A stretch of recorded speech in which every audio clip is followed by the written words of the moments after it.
Professor at the University of Washington and Vice Director of the Paul G. Allen School of Computer Science and Engineering, and I'm the moderator for this session on being a department chair in the time of COVID. For those of you standing in the back, if you'd like to grab a seat, there are plenty here in the first couple of rows. Feel free to come forward and grab one of the empty seats. And the fact that I'm saying that as a joke is the simplest of reminders of just how unprecedented today's crises and constraints are, and how even our most basic routines have changed in the last few months. For department chairs, you are certainly not doing the job you thought you signed up for. For the rest of your careers, I imagine you won't just say you've been a department chair, but that you were a chair in 2020, because that's just not the same thing.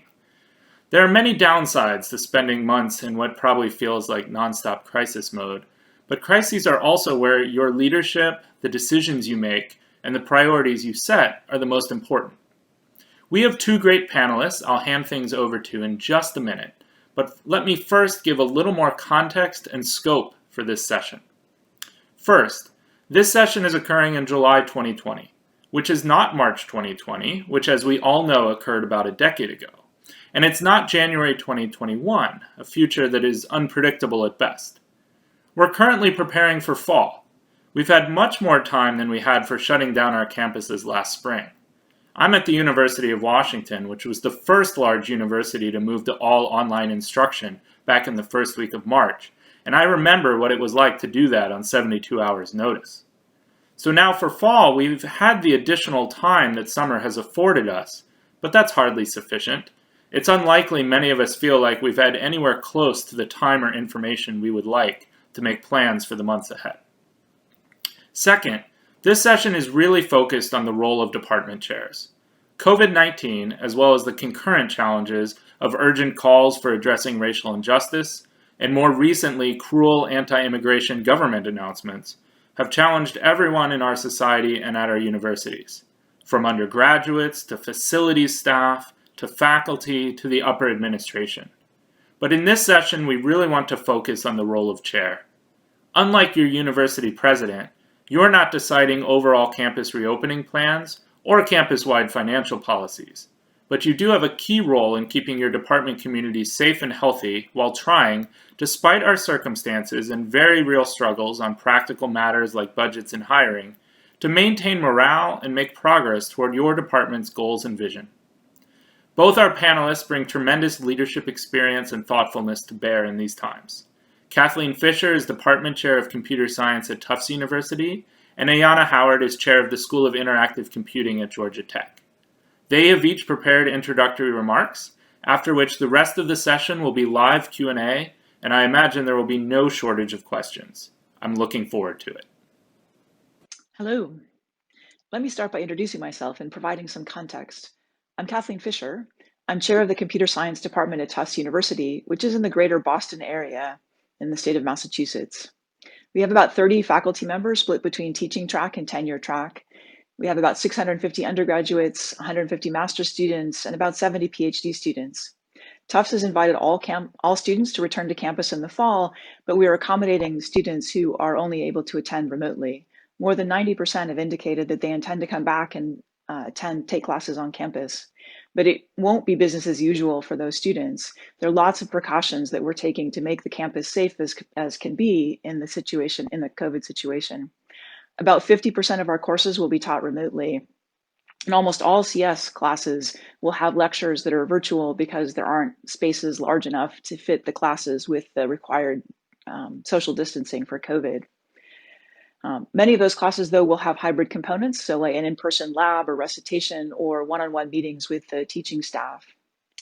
We'd already planned to launch an online master's degree in computer science in the fall, so this crisis has caused us to accelerate our plans.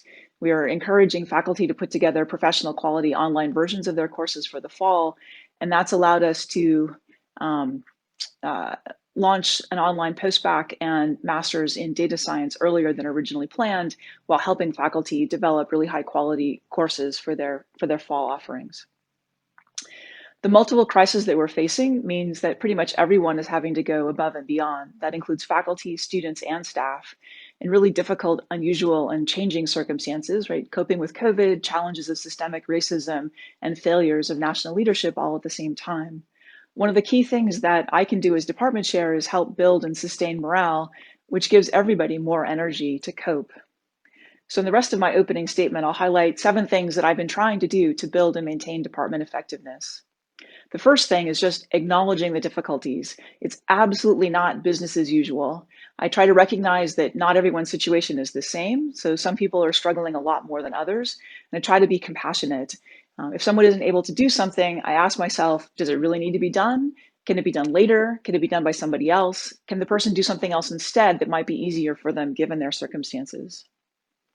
So a second thing I'm trying to do is really give people choices. So one of the key principles that I've adopted is that no one interacts in person in the fall if they don't feel comfortable doing so. That includes faculty, it includes staff, it includes students, teaching assistants, PhD students, everybody. One of the things that we've learned is that almost all of us can do our jobs remotely, and doing so is actually safer for everybody. But of course, there are people who can't work remotely. Their job or home environment isn't conducive to work, or they need separation between their home and work environments and able to be effective. So the idea is to leverage the fact that most people can work from home to allow the people who can't to be able to work from campus in a way that is much safer because it is much less densely populated. Another choice we're doing is we're providing an online option for all students. So students who can't come to campus for whatever reason, they don't feel safe, they can't get a visa, et cetera, they can take their classes remotely. And now we have a new goal this week, thanks to the guidance from ICE, which is now we are providing hybrid options for all international students delivered by teaching staff who are in fact comfortable meeting with students in person. So that's the second one. The third one is communicating clearly and frequently and making myself accessible so that when people have issues, they're able to touch base and talk to me quickly. So how do I do that? So one of the things I do is I have Stanley weekly office hours open to all members of the community, faculty, staff, and students. They can just show up and talk to me. They don't need to make an appointment. We have weekly optional faculty lunches, so that provides faculty an opportunity to chat about issues that are facing us and problem solve ways we can do a better job or be less stressed. I have a daily meeting at the beginning of each day with all the staff in the department, so we have a shared sense of community and purpose every day. I try to be hyper responsive to email from faculty, staff, and students, particularly any message that's asking for help or guidance, so people feel like they have a support structure in place. And then I send out hopefully clear and concise email messages whenever something needs to be communicated because something has changed, which has been all too often this summer. The fourth thing I'm doing is trying to develop and sustain a sense of community. We're all in this together, and the extent to which we know that and we can support each other and help each other, we can accomplish a lot more and be less stressed in the process. One of the examples of that is we put together an online celebration of graduation so that the students felt that they were really valued part of the community as they graduated and left us. Another project is the virtual Halogen project. And the goal is, so Halogen is the name of our building. During normal times, the building is filled with students. They work all over the building in groups. They sit basically on all horizontal surfaces, collaborating, finding TAs, finding faculty. Faculty can wander through the space and get a sense of how people are doing. We're trying to find a way to replicate that in an online setting. We've explored a bunch of different tools. 3 candidates are a homegrown tool that some of our students are working to build this summer. Another is Gather.town, and a third is Sikoko. We haven't yet committed to one of these solutions, and some of them are more expensive than others, but I'm hopeful that we will have a good solution in place to support this sense of place and community and informal interaction so that people don't feel isolated, even if they are not physically congregating in the same space. So fifth principle or thing I'm trying to do is supporting the least privileged members of the community. So we are trying to provide internet and computing resources for students. So we raised money for students who don't have them. We raised money to send hotspots and computers to students who didn't have good internet access or good computing resources at home to be able to take their classes remotely. It has been difficult to identify those students. We estimate we should have about 10% of our students in this situation, but our queries have really only turned up a handful of such students.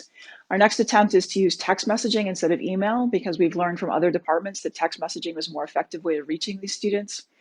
We're also planning a suggestion of a student to put online a form that allows students to fill out the form, and that form explicitly lists the kind of resources that might be available so they know what kind of things they can be asking for. Examples include things like hotspots or laptops.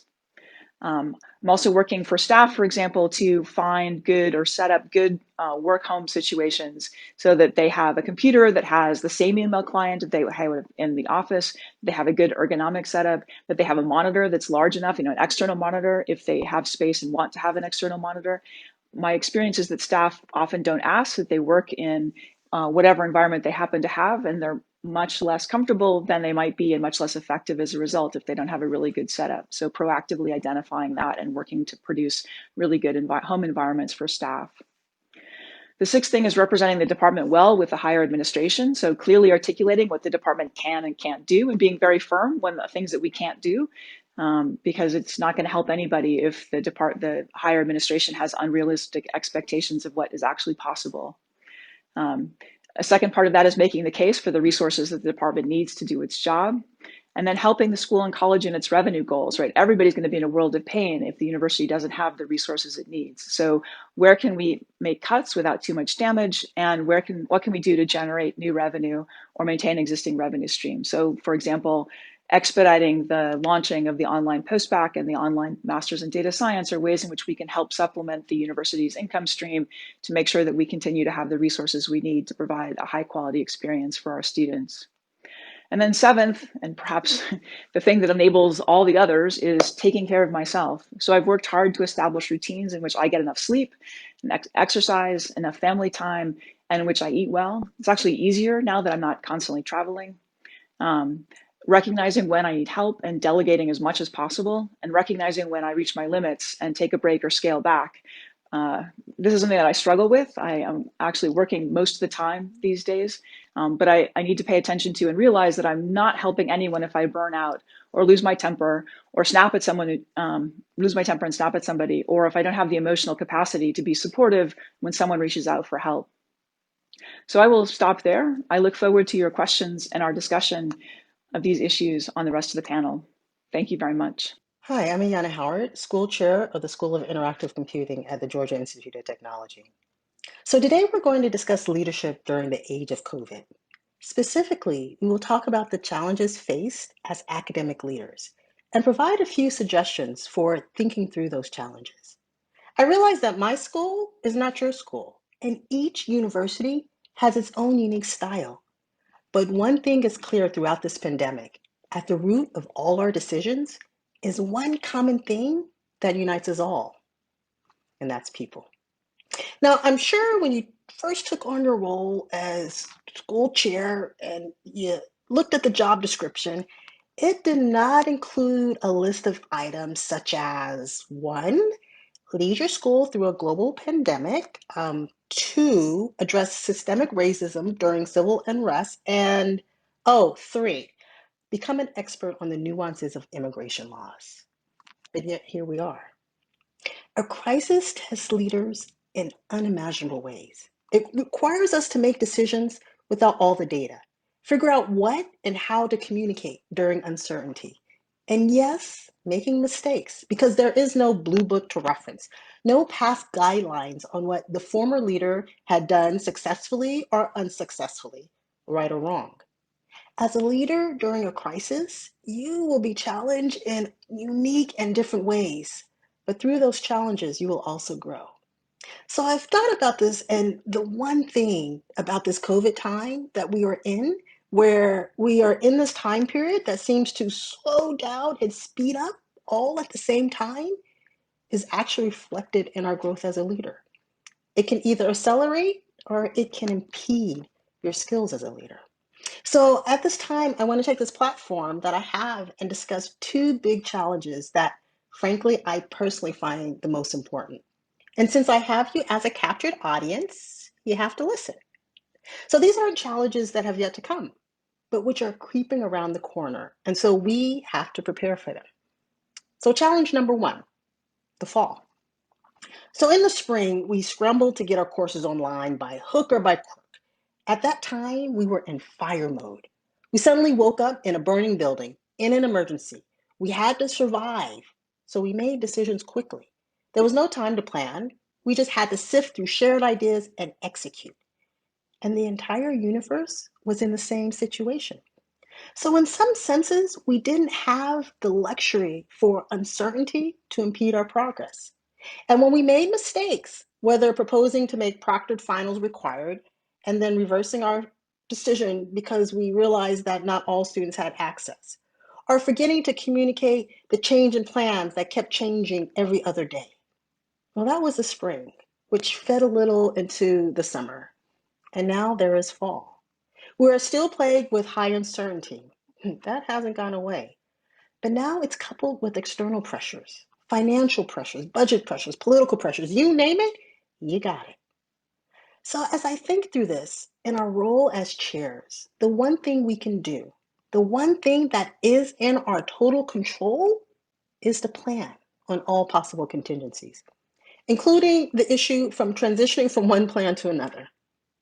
We also need to be uncomfortable knowing that any planning we do will not survive first contact with the enemy of reality, but it at least gives us a stage from which to adapt. Are we going to be in person or online in the fall? If we start in person, at what point will we need to transition online?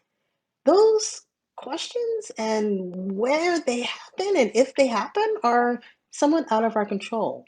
But what we can do is plan. Get your faculty ready to transition all their course materials to be accessible in a remote format now, and find and provide the resources for the faculty to do so. That is what I'm saying when we have to plan for all contingencies. So challenge number 2, addressing our academic computing culture, specifically the systemic issues we face around race, equity, and equality. So I would argue that we can change the culture as chairs of our departments. Culture change starts at the top. Sticky notes and statements about racial equality won't change a department's culture. What's needed are academic leaders that are committed to change, set the tone, establishes expectations, and leads by example. Do you have your faculty attend implicit bias training? That's good. Do you then ask them in their annual reports the specific activities they've done for enhancing inclusion and diversity? No? Why not? Have you sent out statements that state your department stand in with respect to solidarity with Black students, faculty, and staff, and that Black lives matter?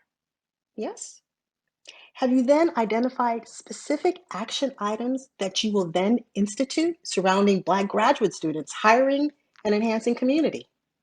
No? Why not? Have you, as a chair, tried to minimize the toll of cultural taxation in your department? No? Why not? And if you don't know what cultural taxation means as an academic leader, another question then becomes, why not? As academic leaders, if you don't set the example for your department and provide accountable action items related to changing culture, it's not going to work. A chair who leads by example, even if it's uncomfortable, grows as a leader. A chair that maintains the norm is just a figurehead, like the carving that sits at the prow of an old-fashioned sailing ship. It goes where the ship directs it, and it's also the first to be destroyed when the ship crashes into the huge glacier as the ship goes awry. I don't know about you, but I like identifying as a leader. Otherwise, why would anyone take on this chair job otherwise? It's actually easier just being a full professor and a lot less stress. So in conclusion, I just want to reiterate, we are in challenging dynamic times. And unfortunately, where the finish line is and when we'll get there is still unclear. As academic leaders, we set the tone and culture. And the damage we do today will take decades to clean up. It is our responsibility, whether we signed up for this particular job function or not, to do right by our faculty, our students, and our communities. Thank you, and looking forward to your questions. Welcome everyone to the live portion of our Q&A. We've already gotten several excellent questions, and I'm sure some more will come in. I'll reorganize and generalize them just a bit for the sake of getting through everything. to start with sort of the more general issue that I think we'll dive into for particular other issues is how to balance between making decisions for your department, your unit, versus influencing campus decisions or deciding what should be a campus level decision. Two issues that seem to come up in particular is one, Kathleen mentioned nobody has to come to campus who doesn't want to come to campus. How do you navigate whether that's something computer science should be deciding or the university should be deciding? There was also a specific question, if either of you want to address it, on how do you decide whether remote instruction should be synchronous or asynchronous, right? Questions like that. Want me to go first? Sure. Yes. Yeah, so at Tufts, we're lucky that the administration has also adopted a flexible approach to instruction. So they are not mandating that all instruction be in person, or that trying to get as much in person as possible. They have asked for input. That said, I think they would like to have lots of in-class instruction if possible. Each department has been responsible for implementing the policy as the department sees fit. Computer science, because of our size and the fact that they're, like, when you do social distancing, a class of 50 people takes an entire auditorium, means that most of our classes had to be online anyway. That made it easier to say, like, all of our classes would be online and that only people who wanted to teach in person would have to teach in person, or would be enabled to teach in person. So different departments have taken different stances on that. So some of my sister departments have really been encouraging people to teach in person. So the decision at Tufts has been distributed. And I think that that's, for morale reasons, really important.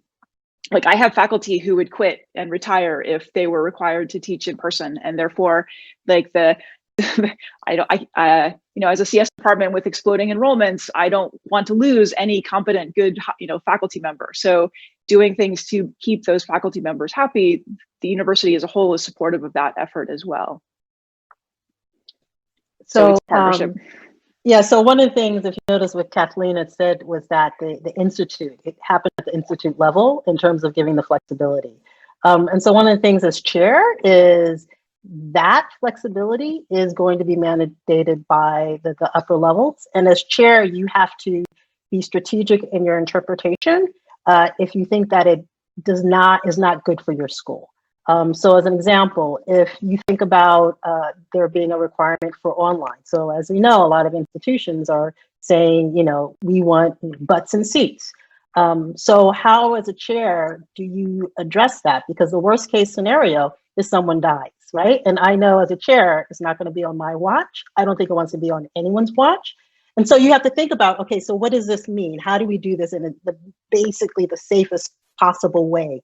Right? Like, what is in your power that you can control? And there's actually a lot of things. It's working with your faculty, making sure that everything is recorded. And so if you're in the classroom telling the students, right, like, hey, when do you guys ever come to class anyway? Like, I don't even know your names halfway through the semester. Why are you changing the ways that you're doing stuff? Because we know that even though it's at different times, students are students. They don't really want to show up for class if they know that they can get the information online. They just want the option, right? And so you really have to think as a chair what you can do to make sure that your school is safe, even if the institute is not giving you the flexibility that you think is necessary to make sure that you can move forward as a unit. Great. I think I'm going to remember that phrase, strategic in your interpretation.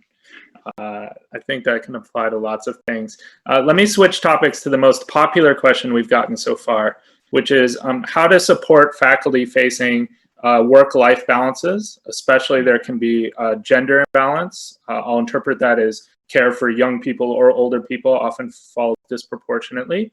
And to do so in a way that's financially meaningful, that gets the courses taught, that's considered equitable.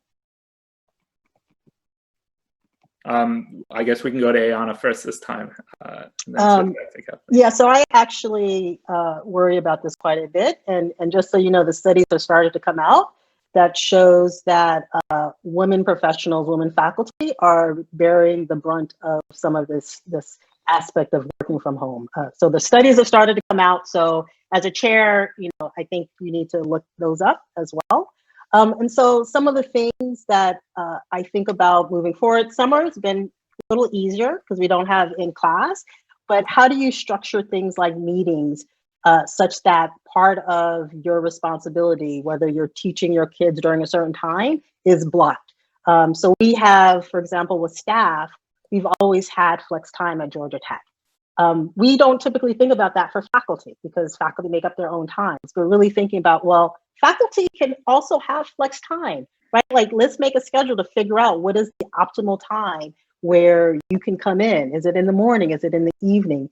And really giving the faculty that power without isolating and having a child at home, a young child at home, is a big deal. And as schools are not going to be in, some aren't, this is going to impact productivity even more so. And so you have to try to be as flexible as possible with all faculty, with the assumption that maybe all of them have kids. So as chair, I have limited financial ability to help my faculty financially. The salaries are controlled above my level. I have control over teaching release. I have control over the teaching assignments, and I have control over what times people teach. So, part of what we've been doing is talking to faculty about, what are their challenges and what do they need, and what workarounds can we have so we can set the time that a class is going to be taught at a time that is convenient for the faculty member. We can think about what class to teach so that a person can teach a class that is expected to have many fewer students. The faculty member also has influence over the cap size, like how many students will be accommodated in the class. So basically trying to be as flexible as possible within the range of things that I have control over as a department chair. The Tufts has also been, they've added a year to the tenure clock, optional year on the tenure clock to all junior faculty as a way of helping to address these kinds of issues, because at least in my department, many of the people who have small children are also the people who are pre-tenure. The same thing that helps with, that also helps with the disruption to research. I don't think those are sufficient solutions. But I think what the right set of solutions are really depends on the specifics of the people in the department. And one of the nice things about being a department chair as opposed to a higher level university administrator is the department is small enough that you could actually talk to the faculty directly and find out what they need and what you can do to help that particular faculty member.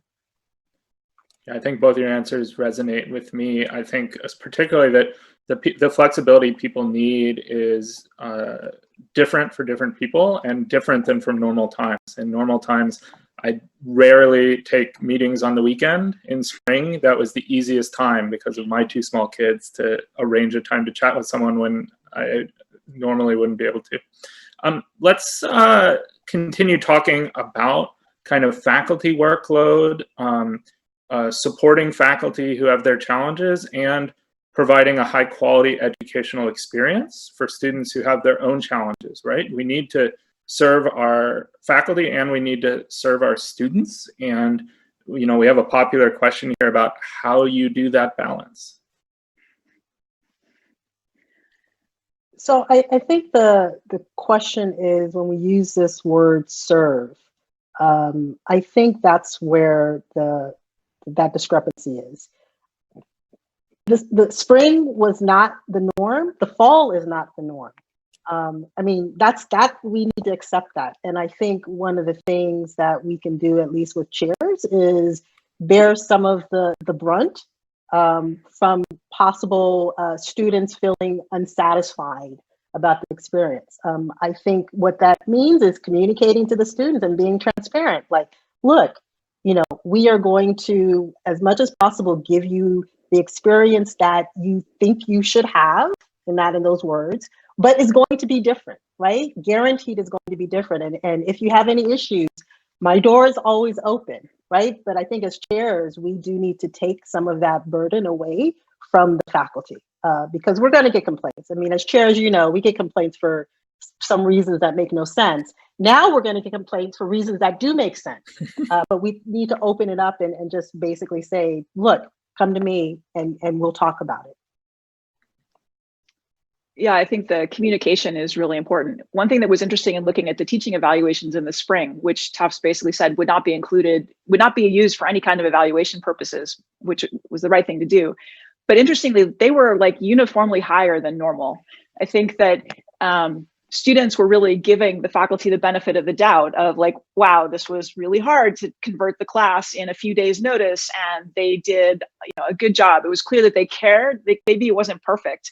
Maybe it wasn't, maybe it was not good compared to what could be done if you had a year's worth of time to prepare. But it was clearly above and beyond effort on the part of the faculty. So I think we'll have less benefit of the doubt in the fall because we will obviously had a lot more time to prepare. But again, I think making the situation clear to the students about what the challenges are and how we're working together to provide as good an experience as possible is really key. I think that it's also really key to think about, we're not comparing online instruction to the normal on the ground instruction, right? The on the ground instruction that's going to happen in the fall is going to be very alien. You're going to have, 6 feet separation. You're going to have to look forward. The instructor is going to have to stand at the front of the class and not move around. It's just not going to be at all like normal. So the comparison between the on the ground and the online will be less unfavorable to online than normal. I think this idea of creating a partnership with students is really important. This is like the idea of a partnership is how we've managed to navigate the huge increases in enrollments, right? We only have 30 faculty. We have 700 undergraduates, more or less. That doesn't scale, right? That doesn't work. Like the only reason we can make that work is we have 170-ish undergrads who help us teach labs, teach recitations, hold office hours, do grading, so that we explicitly talk about that partnership. And that will continue in the fall, where we are leveraging and working with our students collectively to help educate all of our students. And that sense of partnership, it means that there's a large number of the students who are on the inside instead of on the outside of the teaching experience. They can see what's going on and they can communicate to their peers who are in the classes about how hard it is to do this instruction. And I think that helps build an allyship and a partnership that is really helpful. Great. Let me ask a couple questions that about staffing. I'm just going to merge these, even though they are separate questions, because you have to think about them maybe at the same time. One is any equity issues around who is doing in-person instruction, particularly if it's your adjuncts or graduate students who may be teaching smaller classes and being asked to do it in person versus your tenured faculty who maybe can simply say no. And the other one is thinking about teaching assistants, or the question was about TAs, but could be staff or faculty who may not be in the United States, and any challenges that introduces. So, and anything else you can think of sort of logistically around your staffing as we go into fall. Sure.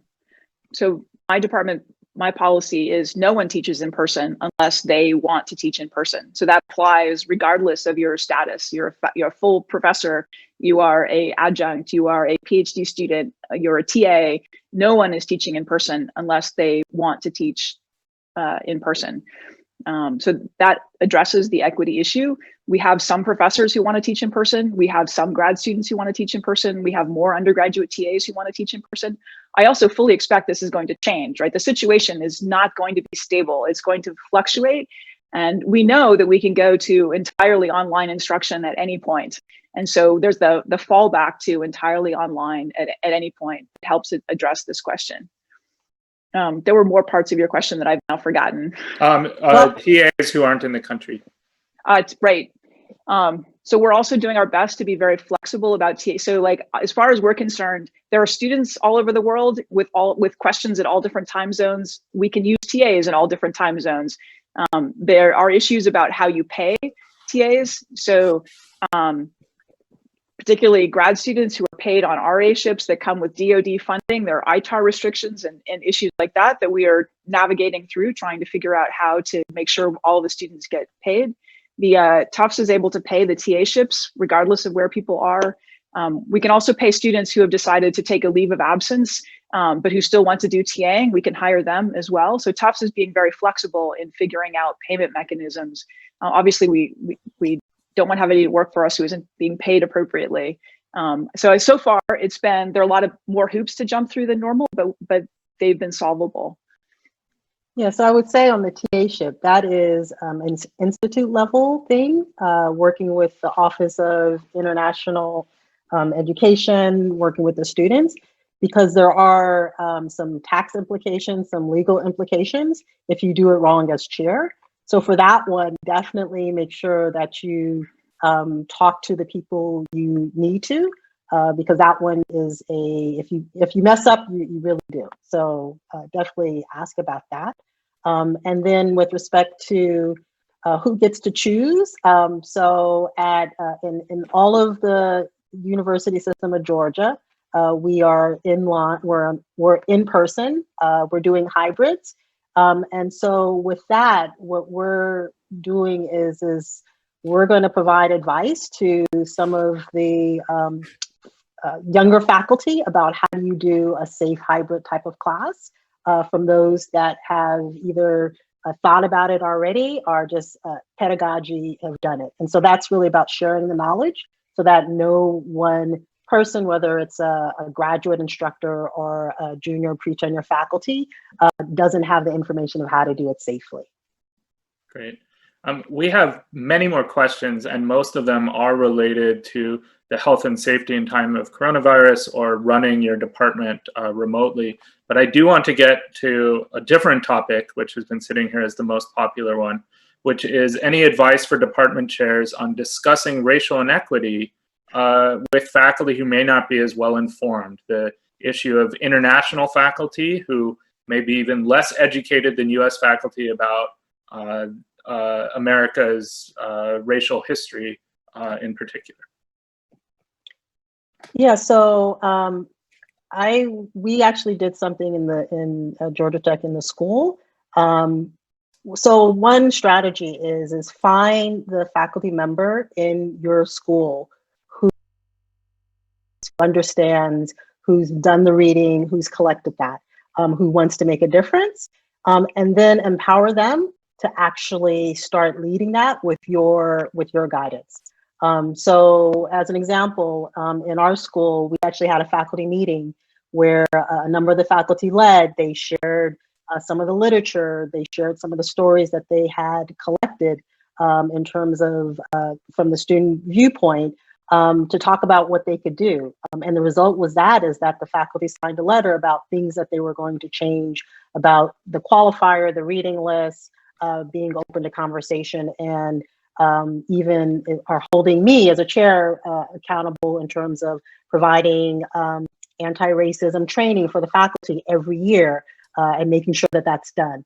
And so I think this is one of these things is as chair, find a number of faculty members that are interested in shepherding this, support them. And right now is a good time because right now everyone is aware, not maybe fully aware, but they are aware that things are going on. Now is a captured attention. Now is when you could put things in place, make policies, make rules, because, you know, in a year from now, who knows? But if it's done now, that means it's very hard to change. And so this is really how it is. And I will tell you, it's going to be uncomfortable for some of the faculty. We're also going to do it with the grad students because we have a lot of international grad students. So we're going to do this training starting in the fall. And it's uncomfortable and it's a hard conversation, but I think it's required. And then the last thing is we are also meeting with our Black PhD students and have given them and said, hey, we need to know what it is that you need so that we can change the culture. And we're actually changing things based on their input as participants, not as a, this is what we think you guys need, but as a, what do you need? And let's work together to try to fix culture and make some changes. So that is the power of a chair. We've been following similar strategies. So we have now a standing committee that was just renamed the JEDI Committee, Justice, Equity, Diversity, and Inclusion, after Manuel Quinones' CRA article from last week. It happened to come out just as we were trying to get a mailing list name for the committee. And so now it's the JEDI Council. The faculty on that committee are very passionate about this issue, and they've been charged with coming with drafting for the department a diversity plan that they've been working on. It's like, I think it's like 15 pages long right now, something like that. I think it's also, we can leverage the NSF broadening participation effort. They have the requirement that departments have a broadening participation plan, and that faculty members who are submitting who are getting grants at the medium and large size have a broadening participation plan that fits in with the department plan. So that same committee is going to our 15-page one and producing a 3-page one that has that's in the NSF style, that has metrics and goals that are consistent with the kind of thing that NSF is asking for. We just went to a CRA broadening participation workshop last week that was really helpful in guidance for that. Like the faculty members are motivated, they want to get NSF funding. This is a way to help make their NSF funding process smoother, so that they have a selfish interest to want to participate in this activity for the greater good of the department. So you can leverage that strategic goal, well, the funding for research, with the other strategic goal of helping to codify the ways in which the department will commit to diversifying the department. I think it's also, as Ayanna was saying, it's a really good time to do this because people are much more aware of the problem. So we've been working on creating a position of a department diversity coordinator that would be a staff person whose job would be to sit in the department to work on diversity issues. So the faculty is taking the leadership in that 15-page plan that I talked about, but there's a staff person to help execute, because often faculty, they're willing and they're excited, but time is super sparse resource. And so having somebody whose job it is to do that all the time, it looks like Tufts is actually going to be able to find the resources to hire that person, even though we have a hiring freeze at the moment, because donors are available to help make those contributions. So it's a good time to open the Rolodex to find somebody who might contribute towards that, because I think that will make a big difference in making things actually happen in a sustained long-term way. So I think the other questions we have at the time are back to coronavirus and virtual. So before I switch back to that, do either of you have more thoughts or comments in the space of racial injustice and diversity from the role of department chair? The only thing is remember to communicate. That's the one thing. Communicate. And so I know sometimes as chair, you might be like, oh, but this statement came out and someone said this and the institute is saying this, and students are just, they're getting too much. The fact is that the students and your faculty will notice when they don't hear from you. They may not notice if they get something from you, but they will notice if they don't. And so default on and err on the side of just communicate and just be like, yeah, it's another email. Email's cheap. Another thing I would say is Tufts has done a number of activities over the summer to talk about and explore the question of racial justice and how Tufts has contributed to the problem and what we could do as an institution. And one of the recurring themes in that process was that people of privilege should educate themselves. And the department has taken that to heart by creating a faculty reading group where once a month we now read a paper about diversity in STEM and talk about that. We had our first one this Monday. It went really well. They're optional, completely optional. More than a third of the faculty showed up to have that conversation. And I think just having that as an ongoing process in the background of people spending time reading the literature, hearing about other people's experiences and what has been done is really helpful and informs the other goals longer term. Great. All right. Back to navigating policy and guidelines from the upper administration. The question is, often those guidelines these days feels either ambiguous or entirely lacking. And how do you manage your unit when that happens?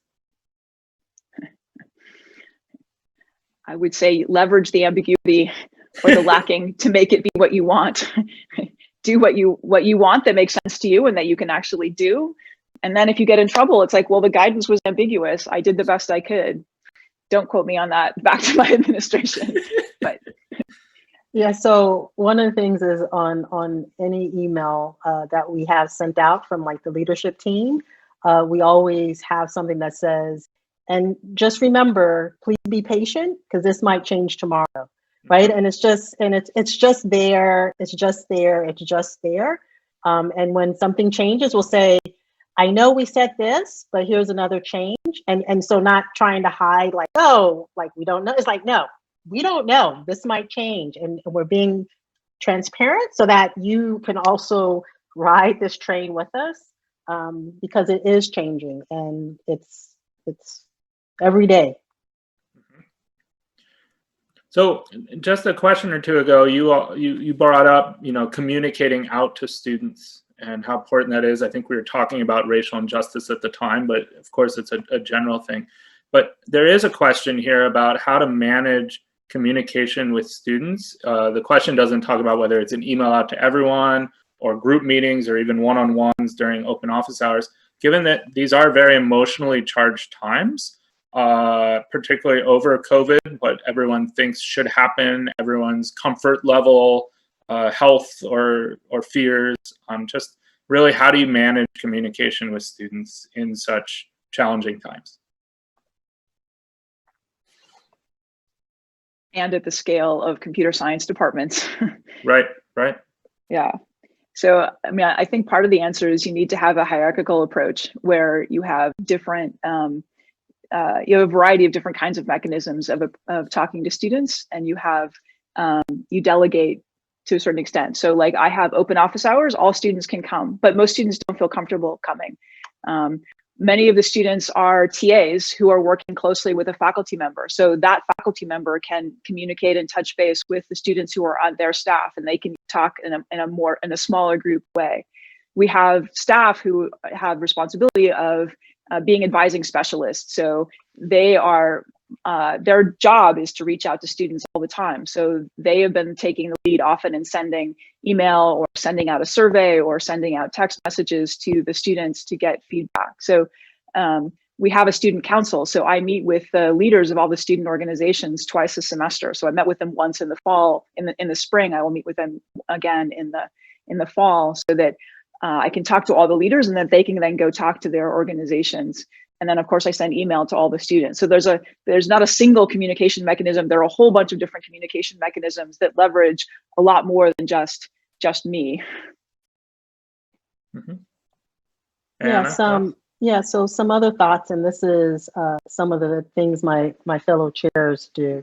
One is having an open hours, open office hours, open happy hours. That's for students, all students, with no necessary agenda, but takes on something that they might talk about for that one. The other thing, and we're going to start doing more of this, is actually having forums with the students. So we've had different forums with different populations of students, but doing more so of that, only because what we're finding out is even though we are as uncertain as everyone, we tend to think like, oh, we can't really tell the students this because it's going to change and they're going to freak out if it changes. But we're starting to find out that the students just, even if it's say, look, this is what we know, it's probably going to change tomorrow. We're finding out that that's really what the students want, is because they rather have someone tell them it's uncertain, but this is what we know now today, than not knowing anything. And so we're actually going to start doing these a lot more as we probably even into the fall, just because they need to have a forum to sometimes it's just a gripe, but also to ask questions. Yeah, I think the students really. Go ahead, Kathleen. I think the students really appreciate the transparency and the honesty. Like they know we don't know, right? They're looking for our best guess at the moment, and they want to have the information that they need to be able to make these decisions. So getting them the best information that we can. Like Tufts had a deadline of July 7th for committing whether you were going to come to campus in the fall or not, or take a leave of absence or work remotely. So that raised the question of like, well, which CS classes are going to be hybrid and which ones are going to be. So we created a Google Doc and just had faculty members like, just describe your course in this Google Doc, and we will, send the link out. Not your traditional way of communicating with students, but it allowed us to collect the information and get the students up to the minute correct information in the time that they needed to make that decision. Yeah, and I think that some of those forums where you can discuss and have some back and forth, and it's just audio and video, let you be a little more transparent than an email, which I think an email from the chair does have an expectation of careful wording and completeness that sometimes doesn't mesh well with that sort of, I just want to be honest about what we do and don't know this moment. So I think your multifaceted approaches that both you're taking make a lot of sense. There was a very specific question on sort of open chair office hours, and specifically whether you do them as sort of one open room or you queue the students up, and any trade-offs there. Yeah, I have a. Oh, go on. I had it open, but then Zoom changed the rules so that you had to have either a password or a waiting room. So I created a waiting room to address those soon to be enforced rules. I think that it's appropriate to have both, right? Sometimes it's a really good idea to be able to talk to multiple students at the same time, that the question that one of them asks is something that another one wanted to know, but they didn't even think to ask, or they didn't know they wanted to know until the other student asked. And other times there are sensitive questions where you want to have a one-on-one conversation. And in physical office hours, you can kind of sort that out. And I think that we need to learn how to use Zoom to be able to do the same kind of sorting that out so that you can support both kinds of interaction. Mm-hmm. Yeah, so ours is so one, we're on Blue Jeans, that's our contract. And so traditionally it's an open room, but one of the things you can do is at the beginning when students come in is if there's something more sensitive, we'll reserve the last, 15 minutes to talk about that. And so sometimes it's like nothing, but other times there might be one or two students that say, yeah, can I take the last 15 minutes to talk to you about something? Great. Yeah, I know I have my own Zoom tips and tricks for trying to merge the best of both worlds, but I know we have maybe a little less than 10 minutes or so left, so I want to keep cranking through. There's a really important question here on both student and faculty anxiety, mental health issues, the potential long-term impacts on people's well-being. I think a lot of the advice both of you have been giving is about the flexibility to try to minimize the hardships on people. But how do you more directly from your roles support mental health and well-being?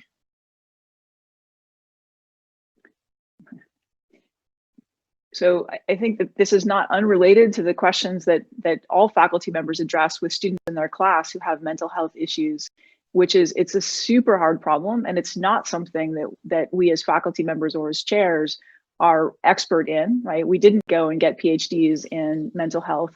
That what we have training in and capability in is recognizing that there are mental health issues and then referring to appropriate people who do have training and do know what appropriate mechanisms are. So I think what I try to do as chair is recognize when there are issues and then recognize how to raise the issue and get people appropriate help, as opposed to trying to solve the problem. Like I'm not qualified to solve those kinds of problems.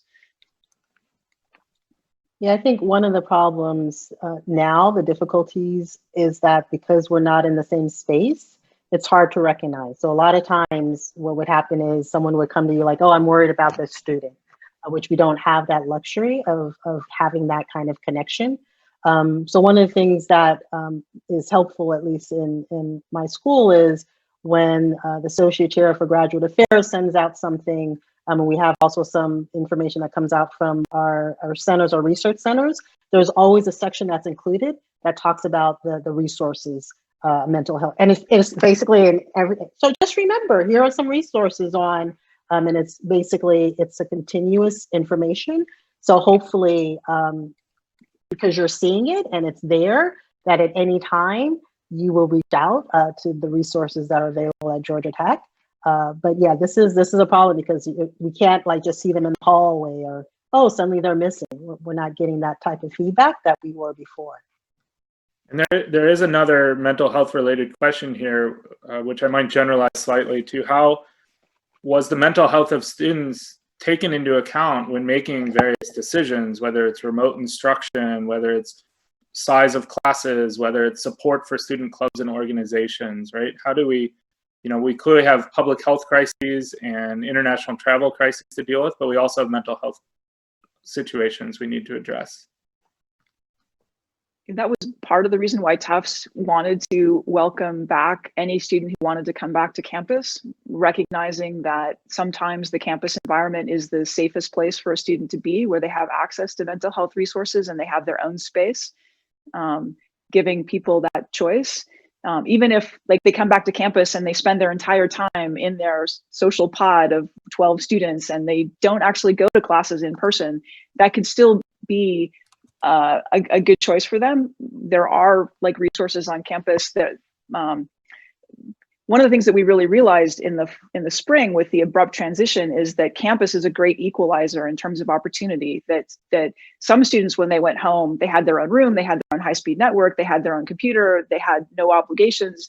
Other students went home to a terrible home environment and made it much harder to learn. And so by offering the opportunity for those students to come back to campus, we're providing a better environment. So in some sense, again, it's coming back to choice, right? We're trying to make it so people can stay home if they want to stay home, come to campus if they want to come to campus, and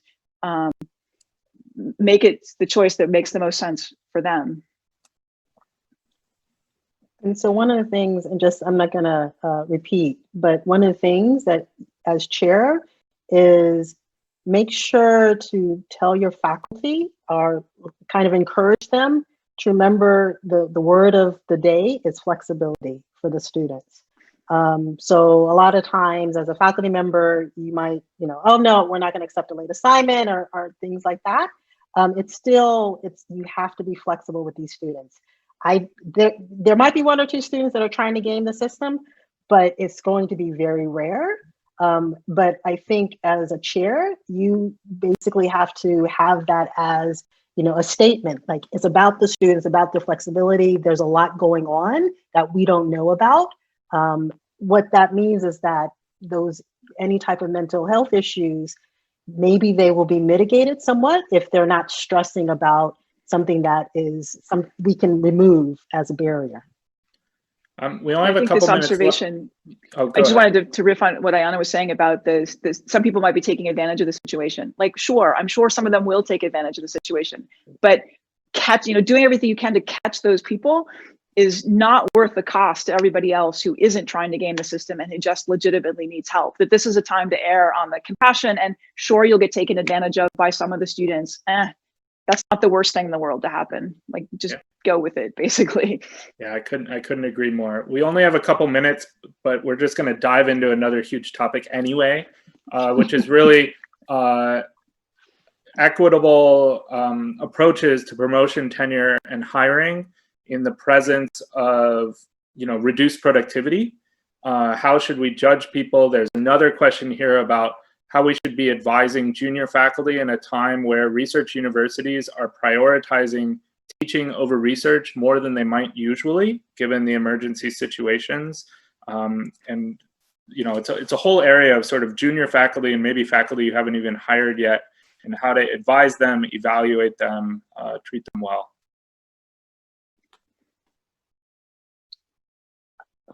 So one is, and I know we don't have that much time, two things real quick.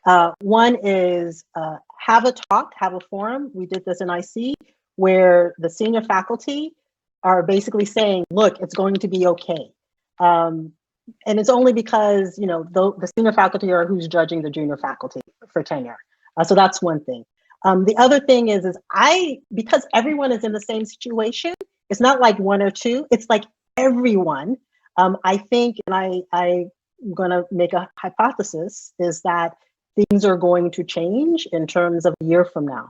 I think we're going to look and we're going to make up some rules to really deal with the fact that this whole year, there wasn't a lot of productivity, not at the same level. But it's everyone, right? It's not going to be like, oh, this person did really well. It's going to be like, oh, everyone was not productive or as productive. I think it's helpful to try to work with the university's tenure and promotion committee policy structure so that there is a codification of the unusual circumstances that Ayanna was just referring to, so that it gets documented in the process, and so that the faculty who were affected have a recourse to go to. There's about a half dozen questions I didn't get to. There's one that might have one-word answer, so I'll let Kathleen do it. You mentioned gather.town and one other one, and a lot of people don't know what that other one is. Yeah, Sococo. It's SOCOCO. There's also Walkabout. They're two different companies that do roughly the same thing. It provides a map-based metaphor of a space, and you can see where people are. They can have offices. Everybody within an office can talk and chat and video conference. You can knock on doors and you can get people. It provides a sense of physical space. All right, wonderful. Well, thank you so much. Both of you were incredibly thoughtful and insightful. I think you provided fantastic answers. Clearly, the questions reflected the challenges everyone is facing. We are now out of time, so my thanks to you and thanks to everyone who asked questions. As everyone should know, the agenda for the entire conference is on the website. I think it's in your upper right as you're listening to me wrap things up here. So thank you so much, and we will now vacate to make room for those of us who follow. So thank you very much.